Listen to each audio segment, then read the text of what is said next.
Welcome. இப்போ நாம தேங்காய் பர்ஃபி பாதாம் பருப்பு போட்டு செய்ய போறோம். வாங்க எப்படி செய்யலாம்னு பார்க்கலாம். இப்போ ஃபர்ஸ்ட் ஒரு மூடி தேங்காய் நான் திருவி வச்சிருக்கேன். அதை நீங்க அளந்துக்கங்க. இதுக்கு அளவெல்லாம் இப்படித்தான் அளக்கணும். இப்போ இது ஒரு மூடி தேங்காய்.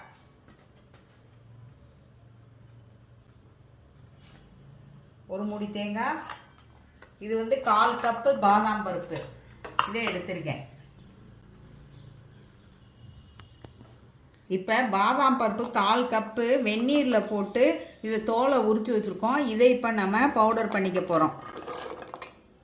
மிக்சியில் போட்டு பவுடர் பண்ணிக்க போகிறோம். பாதாம் பருப்பு பவுடர் பண்ணியாச்சு. பாருங்கள், தேங்காய் துருவல் மாதிரியே பண்ணியாச்சு. இப்போ இதை நம்ம எடுத்து வச்சுக்கிறோம். ஃபஸ்ட்டு நம்ம தேங்காவை லேசாக வறுத்துக்கிறோம். லேசாக வாசனை வந்தாலே போதும், நம்ம எடுத்துக்கலாம். ரொம்ப வறுக்க வேண்டிய அவசியம் இல்லை. இப்போ தேங்காய் வாசனை வந்துருச்சு, நம்ம வதக்கியாச்சு. பாருங்கள், ஒரு மூடி தேங்காய்க்கு இதுதான் மெஷர்மெண்ட். அந்த ஒரு மூடி சுகர் போட்டுக்கிறோம். 1/4 கப்பு பாதாம் பருப்பு, அதுக்கு ஒரு 1/4 கப்பு போட்டுக்கிறோம். 1/4 கப்பு சுகர் போட்டிருக்கோம். ஈக்குவல் போர்ஷன் தான் இதுக்கு சுகர். அதில் 1/4 டம்ளர் தண்ணி ஊற்றுக்கலாம்.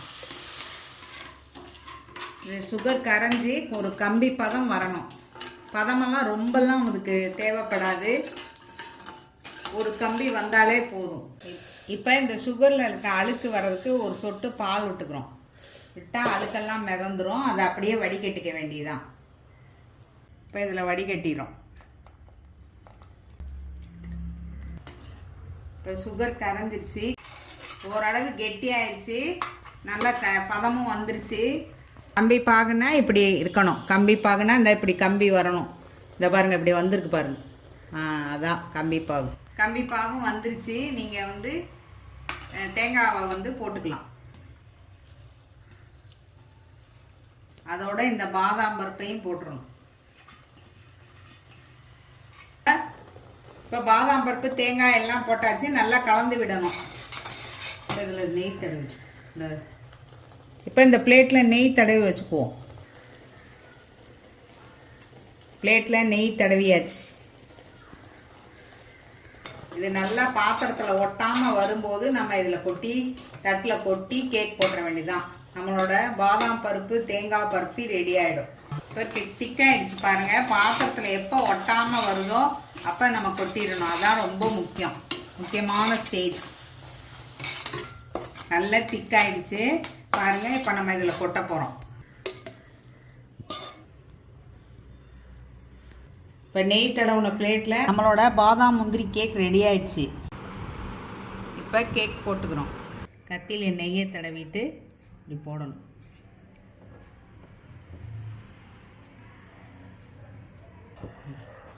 கேக் ரெடி ஆயிடுச்சு. நீங்கள் இதே மாதிரி செஞ்சு பாருங்கள். தேங்காயும் பாதாம் பருப்பும் வச்சு ரொம்ப வித்தியாசமாகவும் நல்லாவும் இருக்கும், இனிப்பாக இருக்கும். குழந்தைங்களும் விரும்பி சாப்பிடுவாங்க.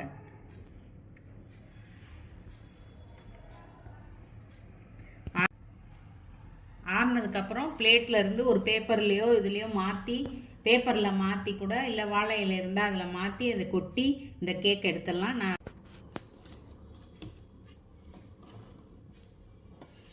பாதாம் தேங்காய் பர்ஃபி ரெடி ஆயிடுச்சு. பாதாம் தேங்காய் பர்ஃபி பாருங்கள் எப்படி இருக்குன்னு.